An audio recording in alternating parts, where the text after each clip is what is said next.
This jump, I had a gut feeling that something wasn't quite right. I decided to push that to one side, thinking it was just nerves and fear. What I've learned from what happened is never ignore your gut feeling.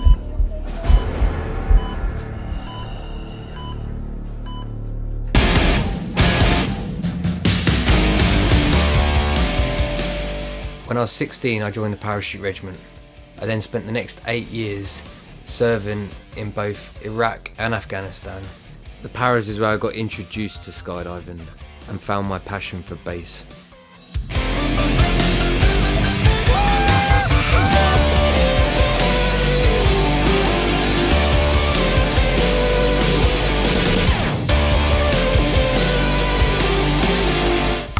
Whoa, that was close.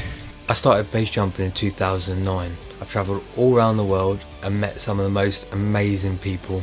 Basically, I've been living the dream for the last 4 years, until the 30th of June 2013, when it all went tits up. I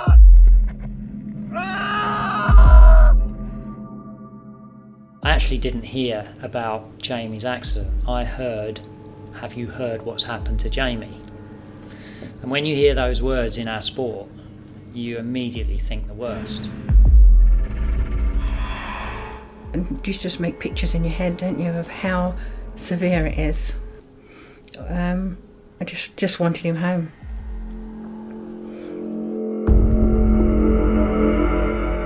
So we were in Kamali, Turkey at a cable car base jumping event, and a few guys got an opportunity to jump out of an ultralight in their wingsuit.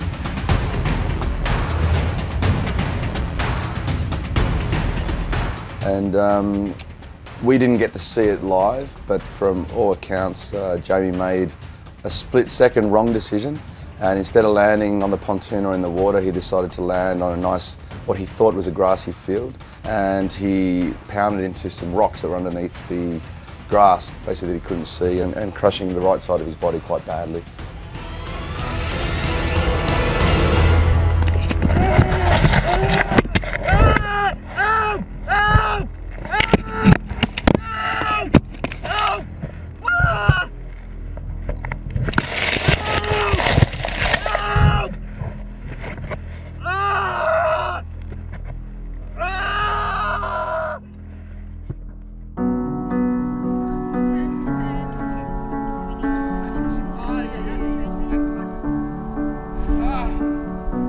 There's going to be a long road of recovery here, with a lot of physio to be done. This hasn't put me off jumping at all. I do want to come back, but it might be optimistic to be thinking I'll be jumping anytime soon. Things that I do now will change, like how I assess each jump, and how I will look at things as I go forward onto more jumps.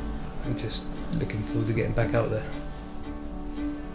So Jamie has several injuries. He has a fracture to his femur, which is quite a severe fracture. He has a fracture of his talus, which is a bone that is in the main part of the ankle. He has a really nasty fracture of the elbow. He has a shoulder fracture, and there is potential there may be a small fracture in the wrist as well. I think if you speak to his doctor now, they will say that he's lucky if he's ever going to run again. He will probably walk, but what manner, we'll have to wait and see. They will definitely say to you that he will never jump again. But that's where maybe I know skydivers and base jumpers a little bit differently. People ask you, like after Jamie's big accident, oh, why is he coming back? Why is he going to keep doing this if he knows it can hurt him or kill him? And really, it's not for everyone, but for a lot of us, it's about passion. It's about adventure. It's about living. We're very much understanding we've got one shot at life, and we want to enjoy it as much as we can, even if it's a bit shorter than other people. And in base jumping, we get to travel to so many unique places around the world and get to hang out with so many amazing, crazy, awesome people. Hey, Jamie! Yeah. Not so special now, huh? We're in an ambulance too. Yeah. Heal fast, brother. It's just not about those few seconds of joy that you get in a base jump. It's about everything that surrounds it, all the hiking, all the friendships, all the beers afterwards. And I think that's why Jamie's coming back, because he understands all this. He understands the joy and the passion of adventure, and that's very hard to give up once you've had a taste of that, for sure.